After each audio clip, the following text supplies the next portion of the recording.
Ganz herzlich willkommen. Mein Name ist Luca Giraud. Ich bin Standortleiter hier in der Silver Church. Es ist unser Anliegen als ganze Kirche, dass du durch diese Message Gott tiefer kannst kennenlernen und ihm kannst begegnen. Herzlich willkommen.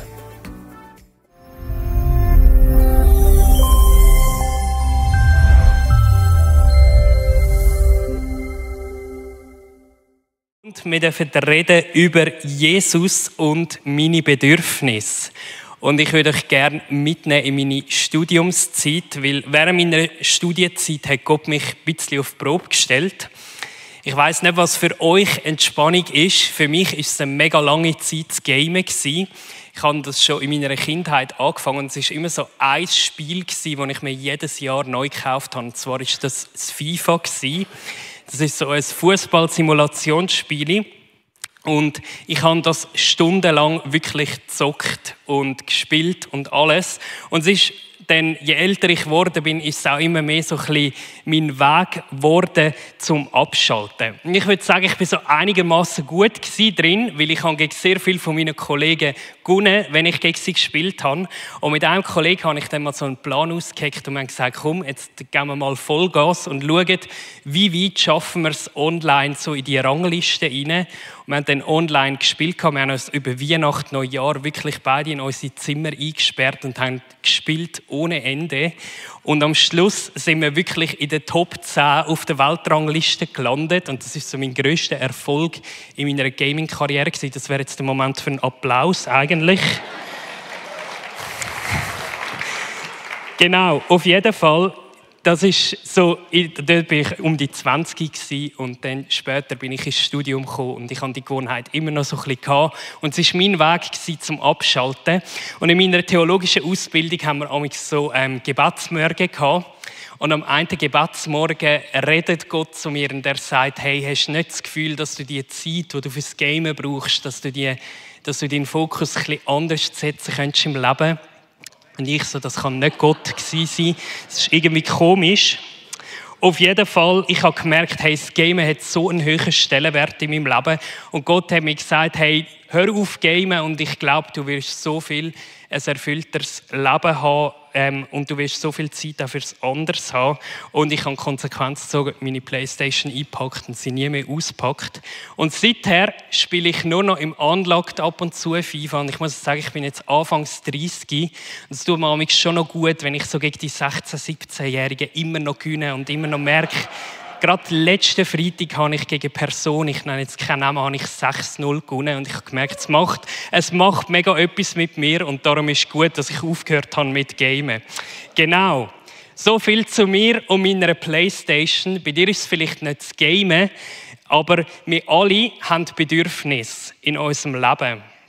Ich habe mal recherchiert, wie der Begriff eigentlich so definiert wird. Und der Duden sagt einerseits, dass ein Bedürfnis ein Wunsch oder ein Verlangen nach etwas ist, ein Gefühl nach einer Sache oder nach jemandem zu bedürfen oder dass wir etwas nötig haben. Oder auch eine materielle Lebensnotwendigkeit, die man unbedingt zum Leben braucht. Schon noch eine starke Definition und in der Psychologie wird das auch noch ergänzt, dass das Bedürfnis oft ein Zustand oder das Erleben von einem Mangel verbunden mit dem Wunsch, ihn zu beheben, ist. Oder dass es sich nach einem empfundenen oder tatsächlichen Mangel handelt. Ich habe gedacht, das ist schon noch spannend, dass das so stark ist, dass wir Verlangen und Wünsche haben, dass es Lebensnotwendigkeiten sind. Wenn ich dann so denke, dass Gamen für mich eine Lebensnotwendigkeit ist. Ja, genau. Und für alle, die mal eine Lehre gemacht haben oder sonst sich mit dem auskennen, es gibt den Maslow, der hat so eine Pyramide gemacht, so die Bedürfnispyramide. Ich weiss, wenn du in der Lehre bist, dann kannst du das nicht mehr hören, weil das wird so viel mal erzählt. Aber ich finde, es tut das so mega gut beschreiben, weil der Maslow hat eine Pyramide gemacht, um zu zeigen, hey, was sind so die lebensnotwendigen Bedürfnisse und was sind Bedürfnisse, die ein bisschen weniger stark sind. Und wir gehen von unten, vom Wichtigsten zum Unwichtigsten gegen oben. Der Maslow sagt nämlich, dass physiologische Bedürfnisse die wichtigsten Bedürfnisse sind, die ein Mensch hat. Also dazu gehört Essen, Trinken, Schlaf. Das leuchtet jetzt noch ein. Interessant finde ich dann, dass Sicherheitsbedürfnisse als zweites kommen. Also Wohnen, Einkommen, dass wir an einem Ort sind, wo wir wissen, hey, das ist mein Zuhause. Und soziale Bedürfnisse kommen eigentlich erst nachher, also dass wir Familie haben, Freunde, Partner, Kollegen, genau. Dann kommen Individualbedürfnisse, das sind so Bedürfnisse nach Anerkennung, Freiheit, dass wir etwas gelten, dass wir eigenständig sind. Und dann erst ganz am Schluss kommt eigentlich so Selbstverwirklichung, also dass wir unser Potenzial entfalten, dass wir einen Lebenssinn haben, dass wir Hobbys haben, dass wir uns noch jemand engagieren. Und ich finde das schon noch spannend. Also das erste Mal, als ich das gehört habe, habe ich das mega spannend gefunden, um wie so zu sehen, hey, in unserer heutigen Zeit wird so viel auf Individualbedürfnisse und Selbstverwirklichung gebaut. Und ich glaube, das ist einer der Gründe, die wir haben, aus unserem Wohlstand heraus, dass wir uns so fest um diese Sachen herumdrehen. Und spannend finde ich, jeder Mensch, egal ob du Christ bist oder nicht, du lebst in diesem Spannungsfeld inne, dass du Bedürfnisse hast in deinem Leben. Etwas, was ich von uns allen weiss, ist, jeder von uns wird nach dem Gottesdienst Hunger haben und wird Freude haben, dass wir ein Bistro-Team haben, das für uns gekocht hat. Oder jeder von uns braucht Schlaf, aber auch ganz viele andere Bedürfnisse. Wir werden dann später noch ein bisschen darauf eingehen. Und die einen sind wichtiger und lebensnotwendiger als andere. Und wenn wir unser Leben anschauen, dann hast du jetzt vielleicht auch bei dieser Pyramide gemerkt, hey, es gibt auch ganz oft in unserem Leben den Punkt, dass wir Bedürfnisse haben, die nicht erfüllt sind. Und wir möchten uns heute so die Frage stellen, am heutigen Morgen, wie können wir mit unerfüllten Bedürfnissen leben? Und wir lesen dazu einen mega spannenden, aber auch sehr herausfordernden Bibeltext. Und wichtig zu dem Text ist zu wissen, wir sind ja in der Serie vom Korintherbrief. Der Autor, der das geschrieben hat, das ist der Paulus. Der Paulus selber ist nie verheiratet gewesen und das auch aus mega starker Überzeugung heraus. Und er gibt heute Morgen einen persönlichen Rat weiter im 1. Korinther 7. Und das ist nicht so, dass das ein Gesetz von Gott war, so wie vielleicht die 10 Gebote, sondern er hat ihnen so eine persönliche Empfehlung weitergegeben. Aber ich glaube, dass so viel Weisheit da drin steckt und wir werden das zusammen heute so entpacken. Genau, wir lesen im 1. Korinther 7, 25 und folgende. Nun zu den jungen Frauen, die noch nicht verheiratet sind. Für sie habe ich kein Gebot des Herrn. Aber ich gebe euch einen Rat als jemand, dem Gott Einsichten geschenkt hat, denen ihr vertrauen könnt.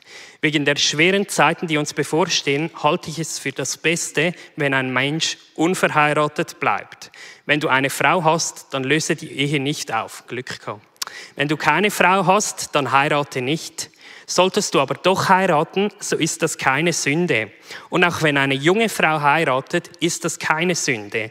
Allerdings würde ich euch gern die zusätzlichen Belastungen ersparen, die mit einer Ehe verbunden sind. Ja, das ist ein super Bibeltext, wenn man verheiratet ist. Eines ist sicher, liebe Brüder, die Zeit, die noch bleibt, ist kurz. Deshalb sollen die Männer ihre Ehe nicht zu ihrem wichtigsten Lebensinhalt machen. Und da steht Männer, aber es ist auch Frauen gemeint. Weder Traurigkeit noch Freude oder Wohlstand sollen jemand davon abhalten, Gott mit allen Kräften zu dienen. Wer häufig mit den Angelegenheiten dieser Welt in Berührung kommt, sollte sie nutzen, ohne sich an sie zu binden. Denn die Welt und alles, was zu ihr gehört, wird vergehen. Ich möchte, dass ihr in allem, was ihr tut, von den Sorgen dieses Lebens frei seid. Ein unverheirateter Mann kann seine Zeit ganz für die Sache des Herrn einsetzen und darüber nachdenken, wie er ihm Freude machen kann. Mega ein spannender, aber auch sehr ein komplexer Bibeltext. Wir haben es schon oft in dieser Serie gehört. Ich möchte euch gleich noch einen kurzen Abriss geben oder euch das in Erinnerung rufen. Korinth, das war eine Handelsstadt im heutigen Griechenland an einer Meerenge. Und sie haben so, wie es der Alex auch schon in seiner Predigt erzählt hat, sie haben so den Slogan gehabt, hey, alles ist erlaubt. Sie haben die pure Freiheit gehabt, dort wo sie waren, gerade auch im Sexuellen. Und sie sind in einem kulturellen Melting Pot gewesen, weil als Handelsstadt haben sie ganz viel Einflüsse gehabt von außen und sehr interkulturell prägt. Kurz gesagt, in Korinth hast du alles bekommen, was du hast wollen und was dein Herz begehrt hat. Und es ist durch den Handel eine sehr reiche Stadt gewesen, und darum sind sie wie so ein bisschen vertraut gewesen mit dem so Schauen und Selbstverwirklichung und Erfüllung von ihren Bedürfnissen. Und dann wird eine Kirche gegründet von Paulus in Korinth und die Menschen werden gläubig und bekommen ein neues Wertesystem durch das, dass sie an Gott anfangen zu glauben. Und früher ist es um sie und um ihre Herzenswünsche und ihre Bedürfnisse gegangen und jetzt bekommen sie plötzlich eine neue Ausrichtung über. Und ich finde das so spannend, wenn man den Korintherbrief liest, dass sehr viel von diesen Sachen, die sie damals bewegt haben, dass das in unserer Kultur auch noch sehr oft das Gleiche ist. Wie oft geht es in unserer heutigen Kultur darum, hey, was sagt dir dein Herz? Was brauchst du? Hey, schau darauf, dass es dir gut geht, dass deine Bedürfnisse erfüllt werden in deiner Beziehung, in deinem Job und so weiter. Und wenn man es menschlich anschaut, dann klingt es mega normal und mega sinnvoll. Hey, wenn ich nicht zu mir schaue, wer macht es denn eigentlich sonst? Ich habe für euch heute Morgen so ein paar Gegenstände dabei, um das zu repräsentieren. Ein Bedürfnis, das viele Menschen haben, ist sicher Karriere. Da haben wir einen Laptop. Denn wer von uns kann durchs Leben gehen, ohne dass man sich nicht einmal etwas Gutes zum Essen gönnt? Darum habe ich da die besten Chips auf dem Markt dabei. Was habe ich noch? Genau aus meiner Geschichte von vorher wissen ihr, Spass, sehr wichtig. Wir müssen schauen, dass es uns gut geht und wir auch ein bisschen Spass im Leben haben, sonst wird es langweilig. Denn, ich verbringe mega gerne Zeit mit meinen Freunden und mit meinen Kollegen. Trinke dann auch mal ein Bier, natürlich alkoholfrei. Und dann ist auch ganz wichtig, ich habe das Bedürfnis nach einer Partnerschaft, nach Liebe oder, sind wir mal ehrlich, Hand aufs Herz, Sex ist natürlich auch wichtig. Gerade mal schauen. So. Genau, was habe ich noch? Genau, wer von uns wünscht sich nicht ein Auto, wo man damit herumfahren kann, wo es uns gut geht, wo wir Spass haben am Fahren. Das ist jetzt nur ein kleiner Abriss, es gibt natürlich noch viel mehr Sachen. Aber es symbolisiert so ein bisschen, hey, wir Menschen, wir haben alle Wünsche, wir haben alle Verlangen nach Sachen und gewisse Sachen aus dem heraus können auch aus einem Mangel kommen. Also dass ich zum Beispiel sage, hey, bevor ich verheiratet war, hatte ich einen Mangel an meinem Bedürfnis nach sexueller Befriedigung gehabt. Oder, hey, bevor ich nicht einen richtig guten Job habe, erlebe ich einen Mangel, ich will einen guten Job haben und etwas gelten. Und interessant finde ich, wenn wir das sehen und in Kontrast setzen mit dem, was der Paulus in dem Text schreibt. Weil der Paulus sagt in dem Text ganz klar, hey, ganz egal, ob du verheiratet bist, egal welchen Beziehungsstatus das du hast, das Ziel, das jeder Christ in seinem Leben hat, ist, dass wir für Gott leben. Unsere Ausrichtung soll nicht mehr auf unseren Bedürfnissen liegen. Nicht gegen Bedürfnisse, weil wir alle haben sie ja. Aber wir sollen ganz auf Gott ausgerichtet sein. Weil wir durch Jesus ein neues Leben geschenkt bekommen haben für eine Welt, die nicht vergeht. Der Paulus hat gesagt in dem Vers, hey, die Welt und alles, was zu ihr gehört, wird vergehen. Aber wenn du Christ bist, glaubst du daran, dass wir nach dem Tod weiterleben werden mit Gott zusammen in Gemeinschaft im Himmel. Und ganz egal, welchen Beziehungsstatus du hast, ganz egal, aus welchem Hintergrund dass du kommst, ganz egal, welche finanziellen Möglichkeiten dass du hast, unsere Ausrichtung als Christ soll auf Gott sein. Und um das zu symbolisieren, haben wir so ein sensationelles Kreuz.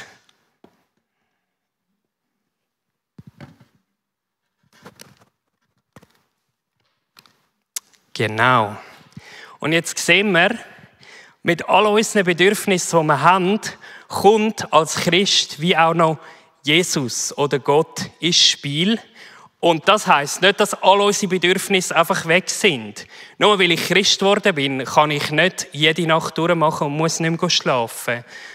Nur weil ich Christ bin, habe ich nicht das Bedürfnis, nicht mehr zum einmal Spass im Leben zu haben oder zum einen coolen Job zu haben, der mir Freude macht. Aber egal welchen Beziehungsstatus das wir haben, der Paulus braucht das Bild vom Verheiratetsein. Auch wenn Ehe und eine Partnerschaft wunderschön ist, es soll als Christ nicht mehr der wichtigste Lebensinhalt von uns sein.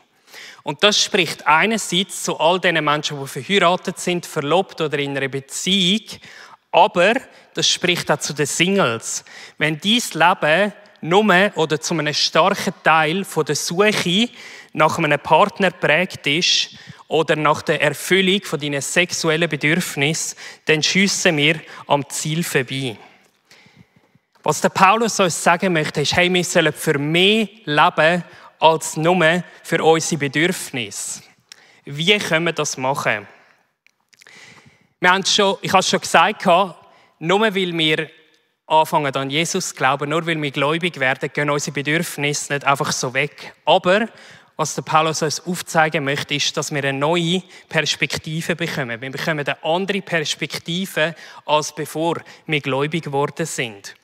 Wir brauchen die Perspektive, um zu sagen, dass Gott alles ist, was wir zum Leben brauchen. Und mir ist schon klar, die physiologischen Bedürfnisse können wir auch trotz unserem Glauben nicht außer Acht lassen. Wir müssen weiterhin essen, wir müssen trinken, wir müssen schlafen. Aber das sind wirklich so die absoluten Grundbedürfnisse.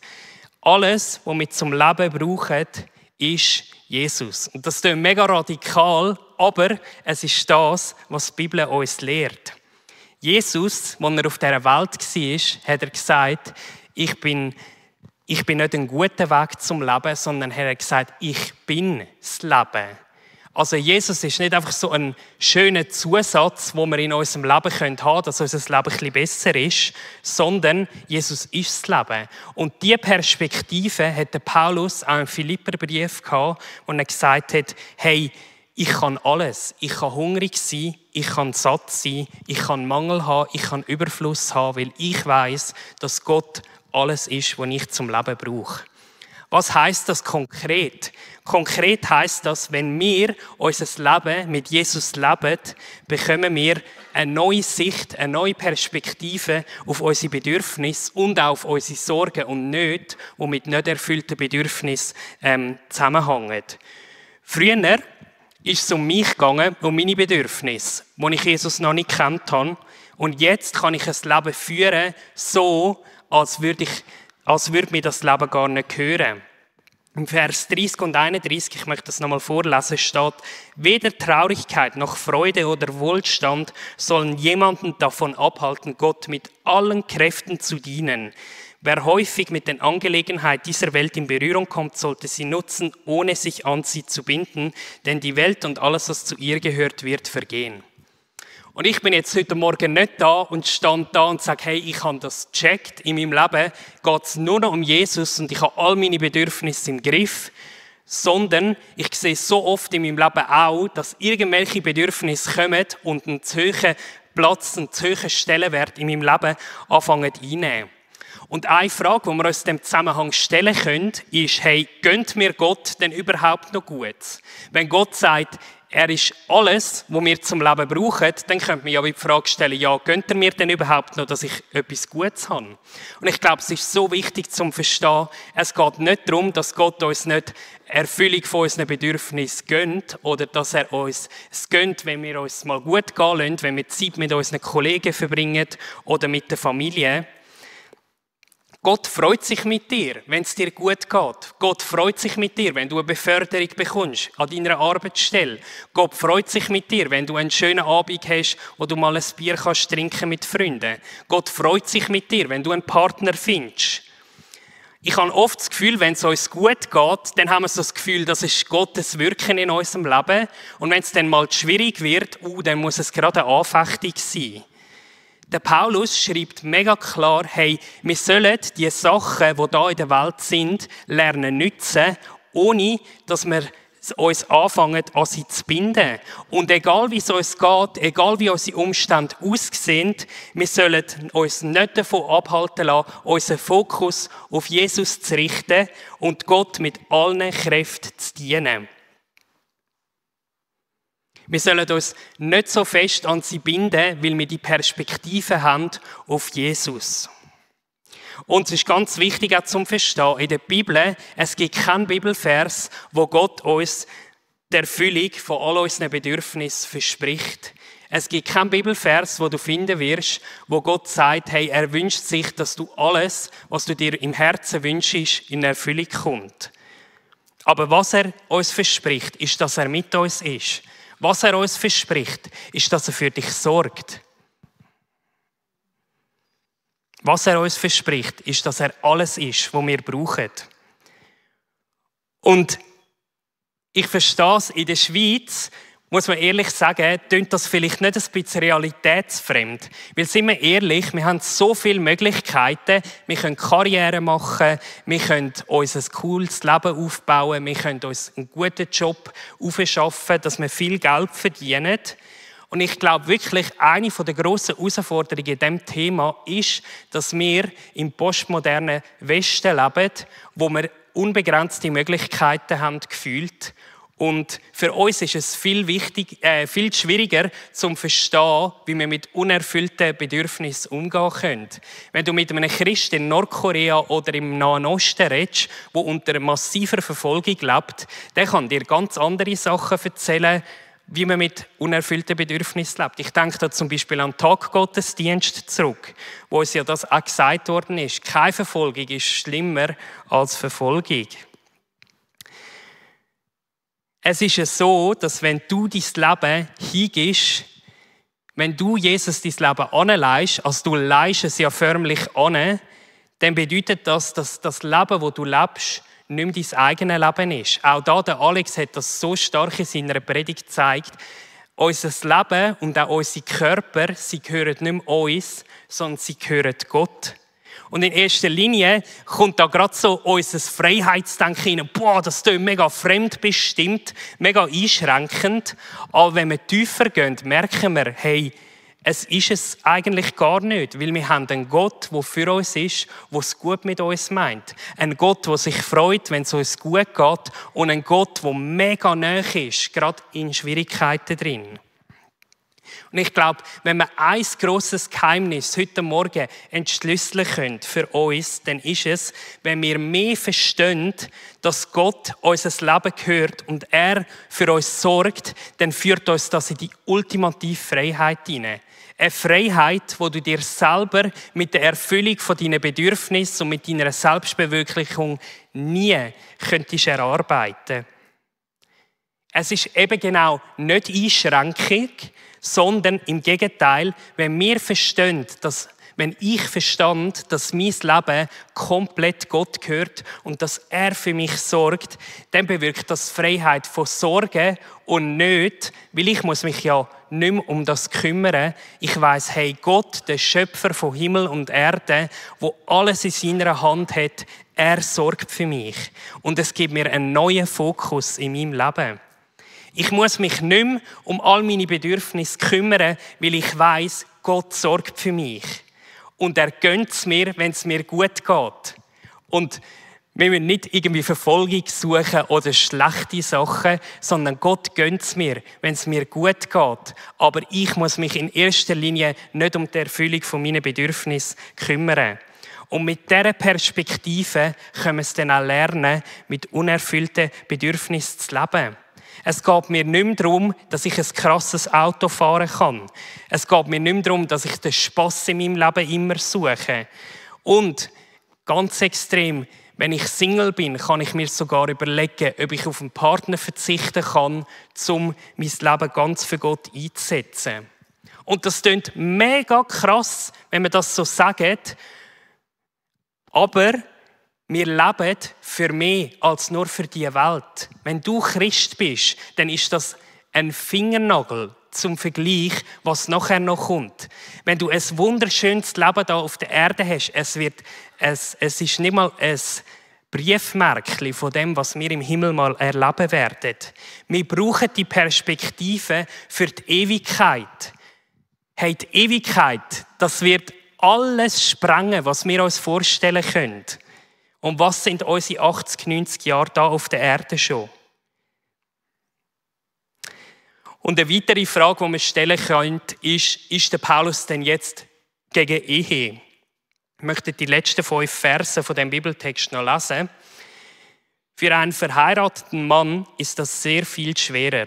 Er muss seine irdischen Verpflichtungen erfüllen und sich überlegen, wie er seiner Frau gefallen kann. Seine Aufmerksamkeit ist geteilt. Genauso kann eine Frau, die nicht mehr verheiratet ist oder nie verheiratet war, sich körperlich und geistig sehr viel stärker für den Herrn einsetzen als eine verheiratete Frau, die sich um ihre irdischen Verpflichtungen kümmern und darüber nachdenken muss, wie sie ihrem Mann gefallen kann. Ich sage das, um euch zu helfen und nicht um euch zu bedrängen. Ich möchte, dass ihr anständig lebt und zuverlässig dem Herrn dient, ohne euch ablenken zu lassen.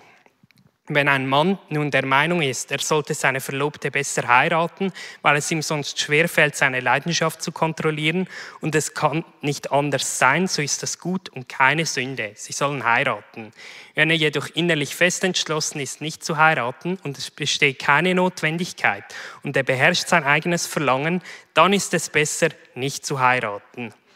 Wer also heiratet, handelt gut und wer nicht heiratet, handelt besser. Ich liebe es, dass der Paulus einfach noch so seine Qualität reinbringt und so seine persönliche Meinung noch so anstellt. Hey, wer heiratet, handelt gut. Aber wenn du nicht heiratest, dann handelst du übrigens besser. Ist der Paulus gegen Ehe? Er greift in diesem Beispiel genau wieder den Gedanken auf mit dieser Perspektive. Hey, wir sollen eine neue Perspektive in unserem Leben haben. Dass wir für mehr leben, als nur das Leben, das wir hier auf der Erde haben.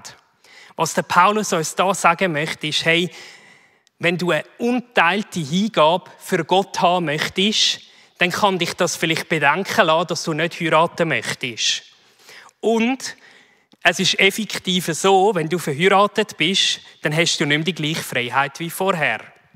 Wir reden ja immer so vom goldenen Käfig. Ganz so schlimm ist es nicht. Aber wenn du verheiratet bist, dann gehst du nicht nur deinem Job, der Kirche und deinen Hobbys nach, sondern ich als Ehemann überlege mir immer wieder, wie ich meiner Frau eine Freude machen kann. Und gerade letzten Mittwoch zum Beispiel haben wir Hochzeitstag gehabt. Wir sind 3 Jahre verheiratet. Danke vielmals. Wir sind noch voll in den Kinderschuhen von unserer Ehe. Aber ich weiss, meine Frau liebt Blumen. Also bin ich einen Blumenstrauß kaufen, ich habe ihr den heimgebracht, wir sind fein essen, haben das gefeiert miteinander. Und allgemein super, 3 Jahre Ehe, trotzdem ein bisschen ein Tipp. Es ist gut, wenn man nicht nur zu Hochzeitstag Blumen heimbringt, sie hat immer Freude daran.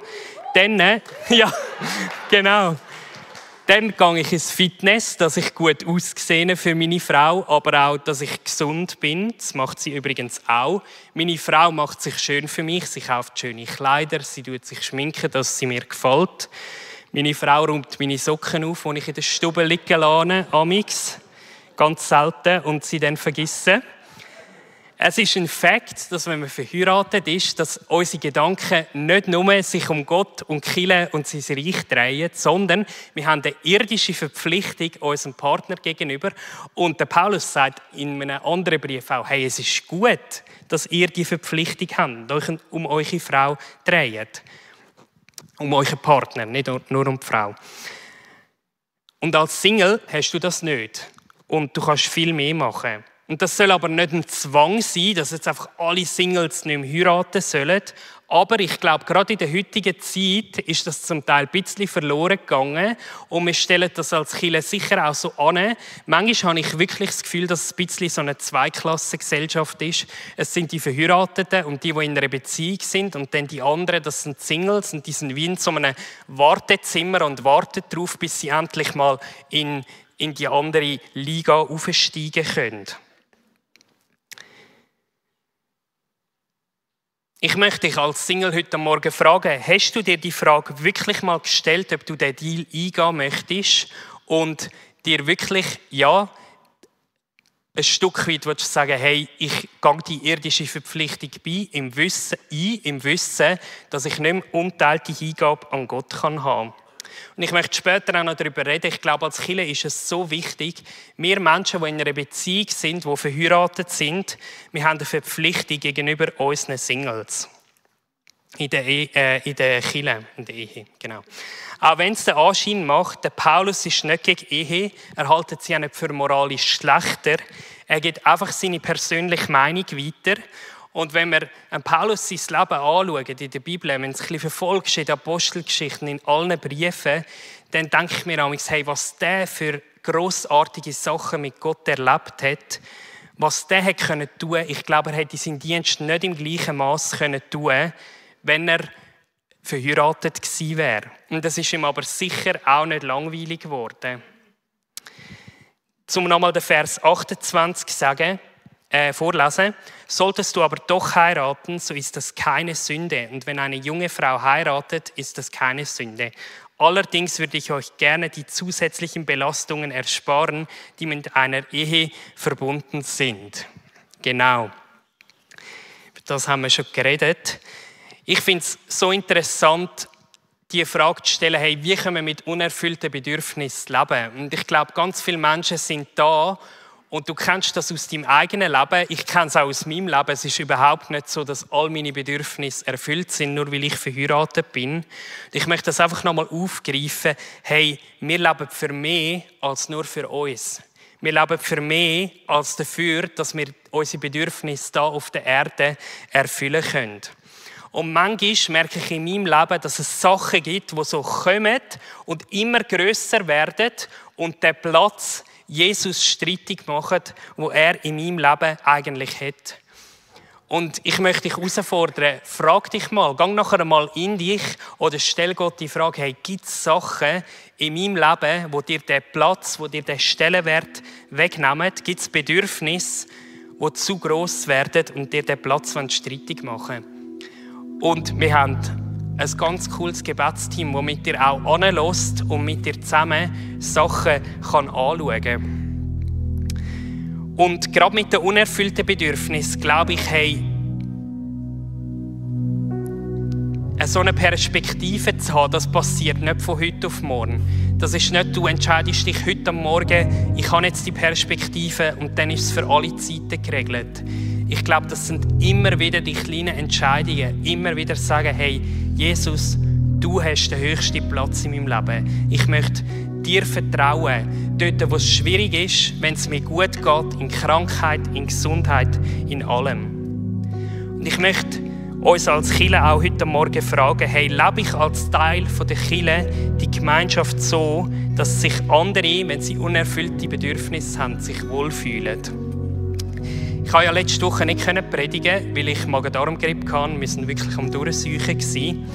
Und es hat mich so berührt, zu sehen, wie viele Leute mir geschrieben haben, wie viele Leute gefragt haben, ob sie etwas bringen können, wie viele Leute heute nachfragen, ob es mir wieder besser geht.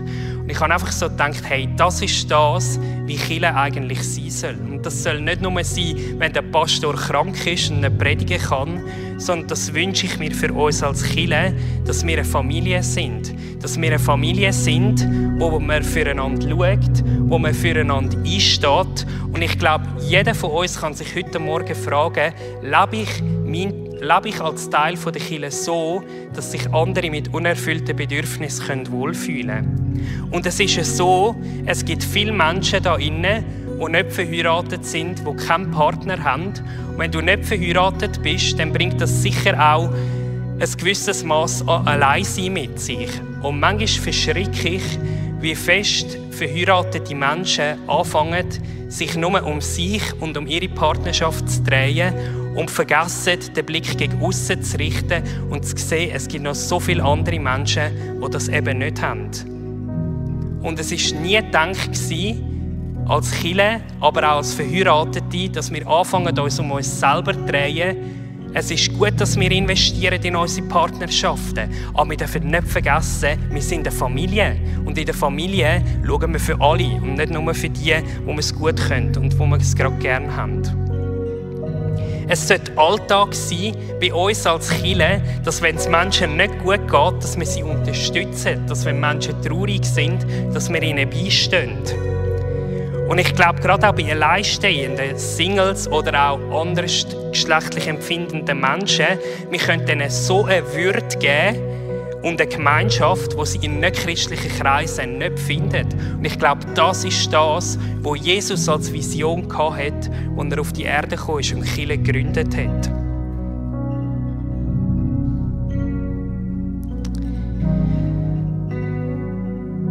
Es ist ein bisschen eine provokante Frage, aber was kann ich machen? Was ist mein Teil in dem? Wir wünschen uns eine Familie zu sein, aber wir können es uns nicht nur wünschen, sondern eine Familie zu sein, das zeigt sich drin, wenn wir auch so leben im Umgang mit unseren Mitmenschen. Drehe ich mich nur um mich, um meine Bedürfnisse oder um mich, um meine Partnerschaft? Oder habe ich die Perspektive, dass Jesus alles für mich ist, dass er für mich sorgt? Und wenn ich weiss, dass Jesus für mich sorgt, kann ich mich auch um andere kümmern. Und ich möchte die Predigt abschliessen, eigentlich genau mit dem Bild. Entscheiden wir uns neu als Kirche, unseren Fokus auf Jesus zu richten. Neu auf ihn zu schauen, neu ihm zu vertrauen. Dort, wo wir hässig sind, dort, wo es weh macht, dort, wo es schwierig ist. Aber auch in den guten Zeiten, dass wir nicht vergessen, das ist nicht, weil wir uns etwas aufgebaut haben, sondern das ist, weil wir einen Gott haben, der für uns sorgt. Jeden Tag neu. Ich würde gerne noch beten zum Abschluss. Jesus, ich danke dir für den Morgen und ich danke dir, ja, Herr, ich danke dir, dass du ein guter Gott bist und dass du uns kennst. Jesus, du bist auf dieser Erde gewesen und du hast all die Bedürfnisse auch erlebt. Es ist für dich nicht irgendwie eine Theorie, sondern du kennst es. Du kennst, wie es sich anfühlt, mit unerfüllten Bedürfnissen zu leben. Und Herr, hilf uns, dass wir eine Kirche werden dürfen, die einander aufbaut, die füreinander einsteht, die füreinander kämpft, die einander unterstützt in allem drin. Herr, wir sind deine Familie, wir sind dein Lieb und wir möchten das so leben. Und Herr, ich bitte dich, dass gerade für mich persönlich, aber auch für jeden Einzelnen, der da drin ist, dass wir neu dürfen sehen, was kann ich tun, wo darf ich den Blick weg von mir und meinen Bedürfnissen richten, auf dich und den Blick für andere haben. Und Vater, ich bete auch für ganz viele Menschen, die am Kämpfen sind mit unerfüllten Bedürfnissen, mit Einsamkeit, mit Wut, mit Traurigkeit. Danke, dass du da bist. Danke, dass du es siehst. Und danke, dass du uns nahe bist. Amen. Danke vielmals, bist du heute dabei gewesen. Wir hoffen, dass die Message dir geholfen hat, Gott tiefer kennenzulernen und mit ihm vorwärts zu kommen. Falls du Fragen oder Anmerkungen hast, würden wir uns freuen, von dir zu hören. Melde dich einfach über unsere Homepage www.silbern.church. Wenn die Botschaften für dich ein Segen sind, würden wir uns über deine Unterstützung freuen. Es hilft uns, weiter das zu machen, was wir tun. Du kannst das ganz einfach über die eingeblendete Twint-Code machen. Natürlich gibt es auch noch andere Möglichkeiten, die findest du auf unserer Homepage unter www.silbern.church/spenden.